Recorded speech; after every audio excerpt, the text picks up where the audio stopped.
For Psychopharm Archive, I am a consultation liaison psychiatrist and academic physician. If you value this high-level analysis of neurochemistry and clinical history, subscribe for our next deep dive into the molecules that shape the modern world.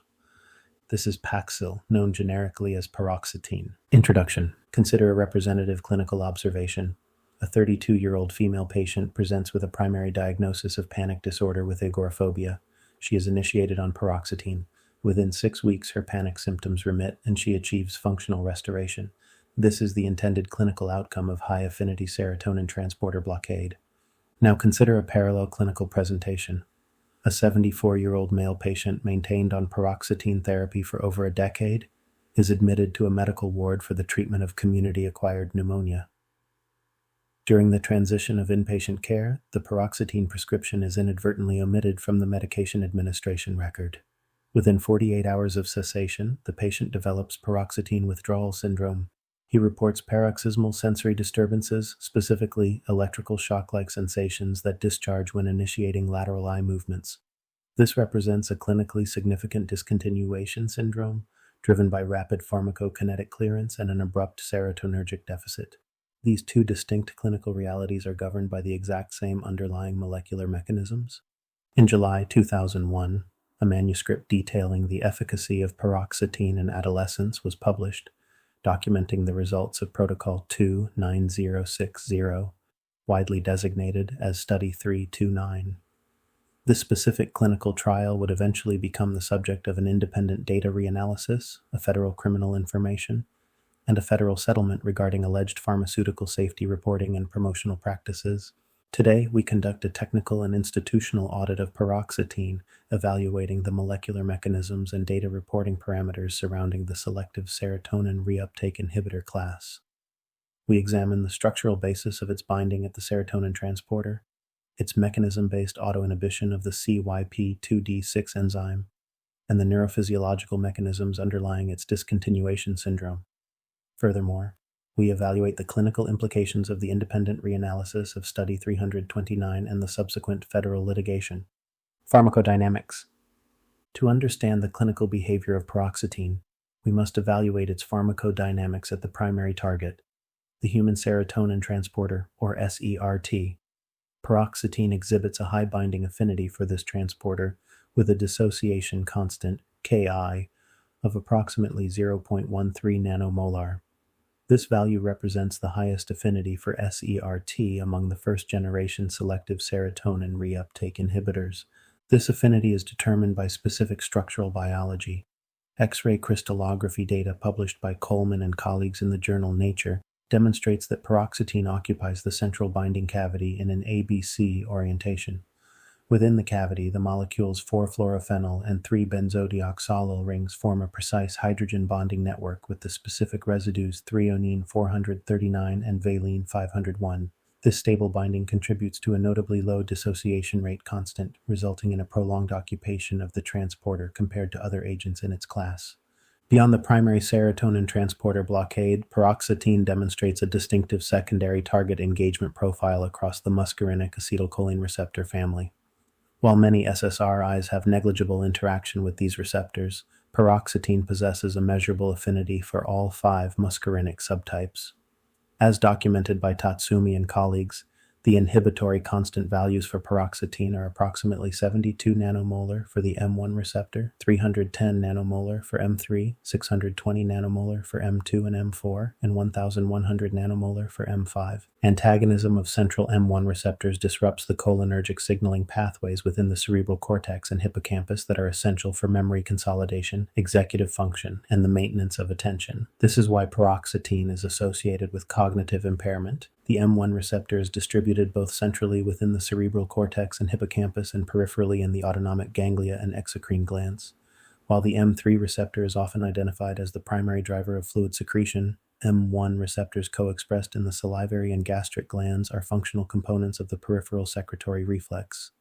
By antagonizing M1 and M3 receptors, paroxetine interrupts the GQ protein-coupled signaling cascade that triggers the release of intracellular calcium. This molecular blockade prevents the activation of calcium-dependent ion channels required for fluid secretion, manifesting clinically as dry mouth and constipation. A critical differentiator in the clinical profile of paroxetine is its inhibition of neuronal nitric oxide synthase, or nNOS.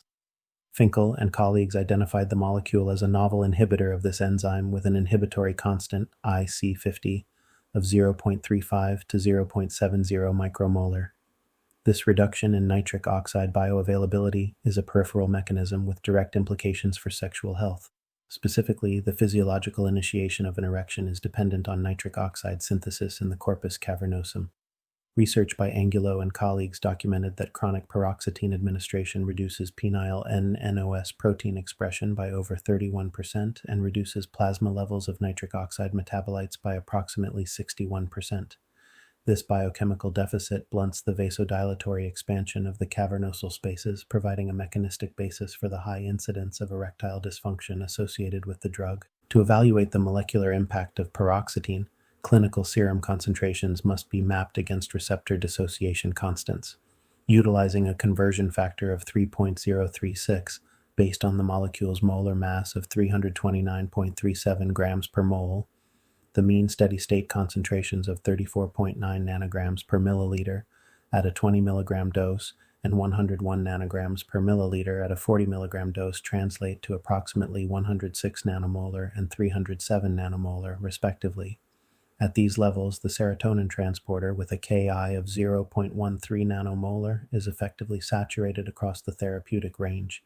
However, the occupancy of secondary targets is highly dose-dependent. At 20 milligrams, the concentration already exceeds the 72 nanomolar Ki for the M1 receptor and the 40 nanomolar Ki for the norepinephrine transporter, justifying the drug's early anticholinergic profile and dual uptake inhibition. Escalating the dose to 40 milligrams pushes the systemic concentration to 307 nanomolar, reaching the 310 nanomolar Ki for the M3 receptor and approaching the 350 to 700 nanomolar IC50 threshold for neuronal nitric oxide synthase. This concentration-dependent recruitment of M3 and nNOS provides a technical explanation for the increase in constipation and erectile dysfunction observed as the dosage is titrated upward. Lastly, at the intracellular level, paroxetine functions as a direct inhibitor of G-protein-coupled receptor kinase 2, or GRK2. By binding directly to the active site of GRK2 with an IC50 of 1.4 micromolar, the molecule prevents the desensitization of various G-protein-coupled receptors. This specific mechanism, identified by Thal and colleagues, is hypothesized to contribute to adaptive changes in neural signaling and has been investigated for potential cardioprotective effects. Furthermore, data from Kowalska and colleagues suggest the molecule interacts with human gamma-aminobutyric acid transporters, specifically HGAT1 and HBGT1, which potentially influences inhibitory tone and further distinguishes its clinical profile from more selective agents. Pharmacokinetics. The pharmacokinetic profile of paroxetine is fundamentally distinguished by its metabolic interaction with the cytochrome P450 system, specifically the CYP2D6 isoenzyme. Unlike many other agents in its class that function as simple competitive inhibitors, paroxetine acts as a mechanism-based or suicide inhibitor of this enzyme. As detailed in the 2003 investigation by Bertelsen and colleagues, this process involves the formation of a catechol intermediate during the metabolic cycle. This intermediate subsequently forms a carbene-iron complex that binds irreversibly to the heme iron at the active site of the CYP2D6 enzyme. This stable molecular configuration effectively removes the enzyme from the catalytic pool. The physiological consequence of this irreversible inactivation is the manifestation of non-linear pharmacokinetics. As the dosage of paroxetine is escalated, the available population of functional CYP2D6 enzymes is progressively depleted. Consequently, the systemic plasma concentration of the drug increases disproportionately to the administered dose. In clinical application, this necessitates precise titration, as a modest increase in milligrams can lead to a significant elevation in steady-state exposure. This autoinhibition also has clinically significant implications for polypharmacy, as paroxetine effectively disables the primary metabolic pathway for multiple secondary medications, including certain beta blockers and antiarrhythmics, brain zaps, and Paxil withdrawal. The abrupt cessation of paroxetine is associated with a distinct clinical constellation designated as the discontinuation syndrome. This state is characterized by high rates of incidence and specific neurophysiological phenomena that differentiate it from withdrawal associated with other selective serotonin reuptake inhibitors. The paroxetine discontinuation syndrome is clinically defined by a rapid onset, typically manifesting within 24 to 72 hours of dose reduction or cessation. Unlike the withdrawal associated with longer-acting SSRIs, the short half-life of paroxetine, compounded by its nonlinear kinetics, precipitates an acute symptomatic transition. The clinical presentation encompasses a heterogeneous cluster of somatic and psychological symptoms. Somatic symptoms frequently include dizziness, vertigo, and ataxia, alongside gastrointestinal distress such as nausea and emesis. Affective disturbances are equally prominent, characterized by the sudden emergence of irritability, agitation, and crying spells that are distinct from a relapse of the primary psychiatric disorder due to their rapid onset and immediate resolution upon drug reinstatement. The hallmark of this syndrome is the manifestation of paroxysmal sensory disturbances, specifically electrical shock-like sensations frequently described in the clinical literature as brain zaps. A critical diagnostic feature, identified in the 2018 research by Papp and Anton, is that these disturbances are frequently triggered by lateral saccadic eye movements. The prevailing neurophysiological model for this phenomenon involves a failure of the corollary discharge. In a stabilized neural state, the superior colliculus generates a motor command for eye movement and simultaneously sends an internal signal, the corollary discharge, to the sensory cortex to gate or nullify the resulting shift in the visual field. This prevents the perception of motion during a saccade.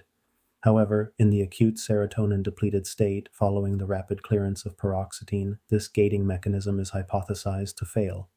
The resulting lack of sensory inhibition leads to paroxysmal discharges in the sensory cortex, perceived by the patient as a brief electrical surge. Beyond these sensory phenomena, the discontinuation state is characterized by generalized neural instability driven by chronic neurotransmitter adaptations. According to the research conducted by Franco Perez and colleagues, chronic administration of paroxetine induces significant alterations in non-serotonergic systems. Their data indicates that long-term intake increases extracellular concentrations of GABA, glutamate, and dopamine in various brain regions. This chronic elevated neurochemical tone is likely met with compensatory receptor adaptations. The sudden reduction in these elevated neurotransmitter levels during paroxetine cessation creates a state of neuronal hyperexcitability. This underlying shift explains the systemic symptoms of the syndrome, including agitation and autonomic dysregulation. Because of the mechanism-based autoinhibition of CYP2D6 previously discussed, the clearance of the molecule is nonlinear. This exacerbates the abruptness of the neurochemical transition, as the molecule clears the system more rapidly once its concentration falls below the threshold of enzyme saturation. Study 329 and the massive settlement. The public understanding of paroxetine changed fundamentally not in a laboratory but in an apartment in Malibu, California. During the discovery phase of federal litigation, thousands of internal corporate documents were warehoused in a private archive that became the repository for evidence that was alleged the manufacturer never intended for public release. Investigative journalism, including the 2007 BBC Panorama program Secrets of the Drug Trials, revealed internal emails and memoranda that provided a direct window into the institutional management of clinical data. As documented by Condro and Sibbald in the Canadian Medical Association Journal, one 1998 internal memorandum from the manufacturer's Central Medical Affairs team explicitly stated that it would be commercially unacceptable to include a statement that efficacy in adolescents had not been demonstrated, as such a disclosure would undermine the profile of the molecule. The memorandum revealed that because the trial results were insufficiently robust to support a regulatory application, the firm was advised to effectively manage the dissemination of these data to minimize commercial impact, a strategy that would ultimately lead to a $3 billion federal settlement. The pharmacological profile previously established defines paroxetine as a molecule of considerable pharmacological activity, an agent whose mechanism-based autoinhibition of CYP2D6 and high-affinity occupation of the serotonin transporter place it at the more pharmacologically aggressive end of the selective serotonin reuptake inhibitor class. Consequently, the clinical evidence supporting its use, particularly in pediatric and adolescent populations, was subjected to a concentrated period of institutional scrutiny, beginning in the early 2000s. The trajectory of this specific clinical trial, designated as Protocol 29060/329 and known in the literature as Study 329, has come to occupy a central position in the modern bioethical discussion of clinical trial transparency. The results were originally published in July 2001 in the Journal of the American Academy of Child and Adolescent Psychiatry by Keller and colleagues in an article titled Efficacy of Paroxetine in the Treatment of Adolescent Major Depression, a randomized controlled trial. This multi-center randomized controlled trial enrolled 275 adolescents randomized to receive paroxetine, imipramine, or placebo over an 8-week acute phase, and the published abstract concluded that paroxetine was generally well tolerated and effective for major depression in this cohort. However, the methodology and reporting of Study 329 were later subjected to extensive independent reevaluation. A 2008 analysis by Juridini, McHenry, and Mansfield established that the trial failed to demonstrate statistical superiority over placebo on any of the 8 protocol-specified efficacy endpoints.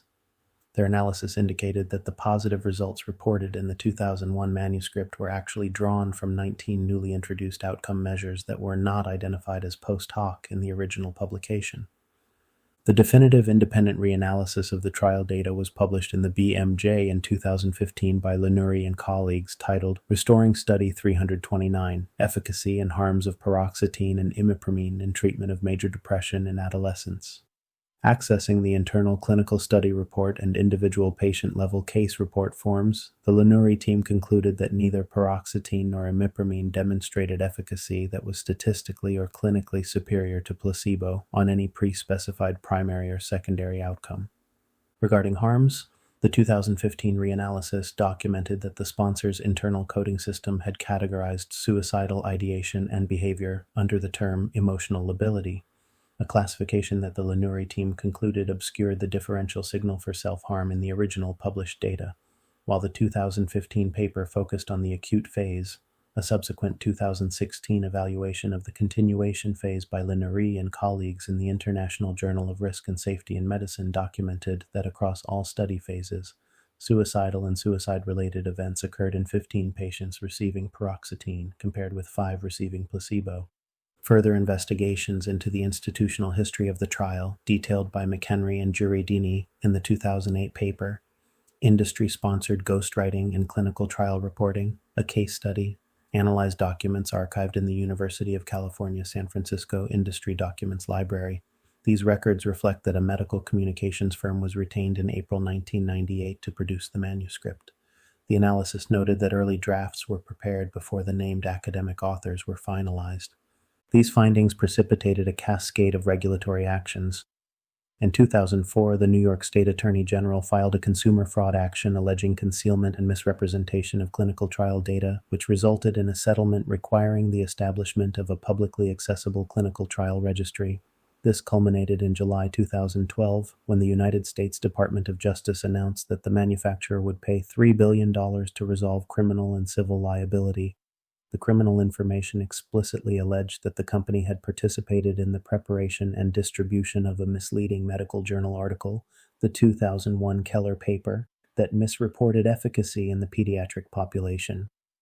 While the 2001 manuscript has not been retracted, the journal issued an editorial expression of concern in September 2025, 24 years after its original publication, noting that further review remained underway. Study 329 remains a foundational case study in the institutional half-life of clinical evidence, even when that evidence has been the subject of comprehensive independent reanalysis and federal criminal proceedings. Conclusion: paroxetine remains a molecule defined by its high-affinity occupation of the human serotonin transporter and a unique ABC binding orientation within the central cavity. However, as this analysis has established, its clinical behavior is significantly modulated by an extensive secondary target engagement profile, specifically its anticholinergic activity at M1 receptors and its peripheral inhibition of neuronal nitric oxide synthase. The clinical challenges associated with paroxetine, most notably the high incidence of discontinuation syndrome, are grounded in the complex interplay of nonlinear pharmacokinetics and the failure of neurophysiological gating mechanisms like the corollary discharge.